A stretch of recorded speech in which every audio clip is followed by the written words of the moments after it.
পায়রা বিষখালী নদীর ভাঙনে বিলীন হয়েছে বরগুনার বালিয়াতলী ও নলটোনা ইউনিয়নের বেশ কয়েকটি গ্রাম। বসতবাড়ি, ফসলি জমি হারিয়ে নিঃস্ব হয়েছে অনেক পরিবার। টেকসই বাঁধ নির্মাণের দাবি স্থানীয়দের। ভাঙন রোধে ব্যবস্থা গ্রহণের আশ্বাস পানি উন্নয়ন বোর্ডের।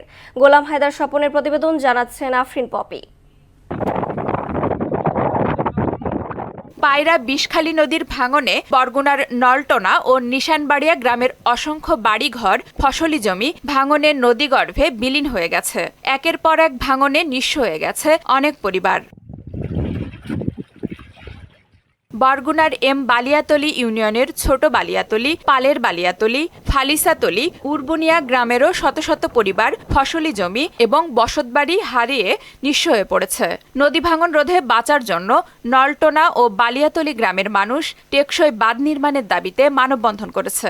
আমরা যাতে বিলীন না হয় এজন্য সংশ্লিষ্ট কর্তৃপক্ষের কাছে বিভিন্নভাবে এরকম মানববন্ধন করে প্রাক্তন সংসদের কাছে আনুষ্ঠানিক অনানুষ্ঠানিক বিভিন্নভাবে বলেছি।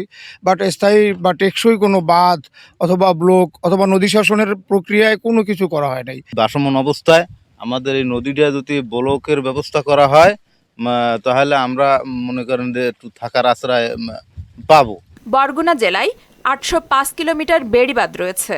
প্রতি বছর নানা ধরনের প্রাকৃতিক দুর্যোগে এসব বাঁধ ক্ষতিগ্রস্ত হচ্ছে, কিন্তু পানি উন্নয়ন বোর্ডের সামান্য বরাদ্দে বাঁধ সংস্কার সহ উপকূলীয় মানুষের জানমাল রক্ষায় কোনো উপকারে আসছে না। প্রতি বছর বর্ষার মৌসুমে মাটির বেড়িবাঁধ দেয়।